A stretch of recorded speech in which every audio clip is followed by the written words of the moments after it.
Tak já vás zdravím, jsme teďka na letišti ve Vídni a za chviličku odlítáme do Barcelony. Ten týden je docela cestovní, jelikož jsme před přesně týdnem byli v Budapešti a teďka se docela užíváme takového jako volna, trošičku relaxu, jelikož to bylo teďka docela náročný. Takže teda za chvilinku letíme.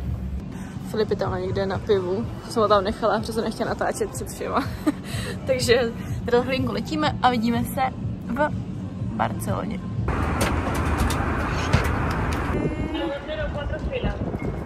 Tak jsme tady, náš hotel, jdeme se ubytovat a potom jdeme ven, jdeme na véču pomalinku, protože už tady je asi 5:30 nebo 6, nějak tak, nevím. A něco si jdeme dát na pití dobré. Jakože wow. Na zdraví. Tak už jsme na hotelu, krásný.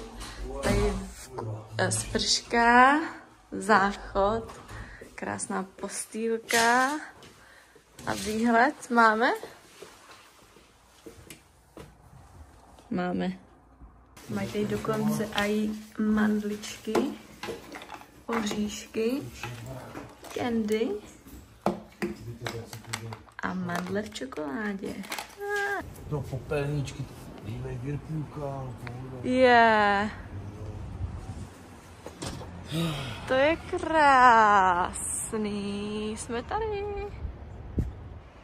Ale jako zase tak extra výhled tady není, ale toto je hezký. K večer si vem. Radisson Blu. Je to tady fakt krásný.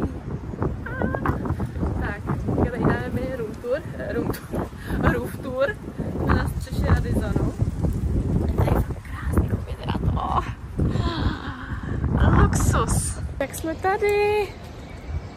Sagrada. Tak, ultra rychlý snack a jdeme dále. Taste test. No, to je dobrý, ale můj ale to teda není. Tak, naše první večer v Barceloně. Au, dobrý? Tatara, který namíchli před námi, no je. A moc dobrý to je.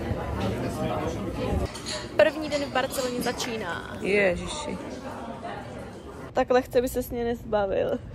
Co? Tak lehce by se s ní nezbavil. Barceloně musí být kaktus na balkonu. Tak aby se cítil jako, že jsi ve svém teritoriu. Jdeme se vyknout na tržnici, která je tady. Já se napapat, mám hlad. Jako jestli někdy pojedete do Barcelony, tak tohle je prostě má zde všechno čerství, dobrý, Ježíši Maria. Jestli budete v Barceloně, tak to vás to rozhodně musíte navštívit, protože tady ta tržnice, tady máte prostě úplně všechno, co fakt jako člověk po čem touží, neskutečný. Výborný masa, šunky, různý mořský plody, naprosto všechno, co si vzpomenete, je tady prostě přístupný, dokonalý, miluju. Tak jdeme se svíst na motorce, nechce se nám šlapat. Tak naskakuju, jo? Kde to má na nožky? Tady dole? Jo. Jupí. Tak jedeme s lanovkou podívat na vyhlídku, kde uvidíme celou Barcelonu. A jsme tady, krásný. Tak, s láskou jsme si ještě dali po cestě snack a pitivo a šli jsme potom už rovnou na véču.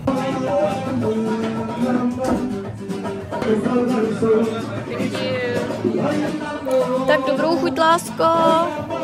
Nevzala jsem si věci na cvičení, takže beru to mám v kufru. To jsem měla včera by the way a jdu cvičit. Začínáme obídkem, jelikož jsme na hotu nestihli snídani a musím říct, že top. Tak jsme teďka po obídku a byl fakt naprosto luxus. Teďka jsme v nějaký úplně potice, šli jsme se vyčurat. A teďka jdeme na takovou malou procházku do parku a potom jdeme do jednoho vyhlášeného barového místa, který vyhrál aj myslím nějakých top 50 barů na světě a vstupuje tam přes ledničku, takže vás vezmu určitě s sebou a těším se. Jsme teďka u vítězného oblouku a je to tady zase krásný, palmy, všechno krásný, počasí nám vyšlo, takže jsem určitě musím tak mít. Tady happy já a jdeme do baru. Já jsme na cestě do top 1 baru na světě. Tady je, už tady je fronta. A dostala něco dobrého. To je krásný. Už jsme tady. Delta 3. It's cocktail with smoker with tobacco, no nicotine and vanilla. Ne, láska. Je to fakt nádherný. Ale to je krásná. Sakra, je fakt něco tak krásného, bože. Tak my jsme dneska jeli na výlet do La Rocca, jakže Village. Ano. A je to auto, kde se nachází všechny obchůdky, třeba jako Gigant a Yves Saint Laurent, všechno možný. Je tady uskupený, je to něco jako Pandorf. A je tady hrozně roztomilý, krásný. Ten stejný mrknout, tady mají hezkého. Naše poslední nakupovací zastávka byla v Gucci a stála za to. Láska nakupoval. Posilnění po náročném nakupování. Prosečko. Jo? Tak. Dáme hol Filipova nákupu. Gucci botičky. Ukaž? Gucci setík. Kloboučky. No a tady už je náš poslední večer a naše poslední večeře. Krása.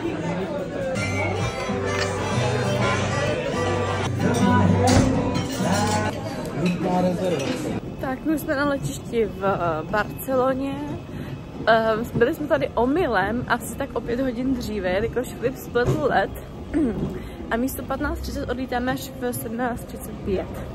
Takže jsme tady trošku dřív, nevadí, já se skočím do Viktorky. Mají tady hrozně krásných obchodů a mají tady hlavně na tom letišti úplně brutálně dobrý jídlo. Prostě úplně, jak když se byli někde v restauraci, v nějakém toho bistru, jako fakt krásně. Tak potom ještě udělám nějaký záběr, třeba tady. Tak krásný croissany, všechno obložení, to má šunčička a všem možným. Každopádně teďka teda už se loučím a jdu se maknout do té Viktorky. Rychlý posilnění z mekáče a za chvilinku odlítáme. Ještě jsem měla hlad, takže jsem si šla koupit tuhle skvělou jejich šunčičku.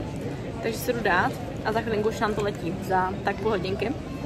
Čekáme, už se začíná dělat fronta na odbavení a vyrážíme zpátky do Česka. Takže se mějte krásně a vidíme se u dalšího vlogu.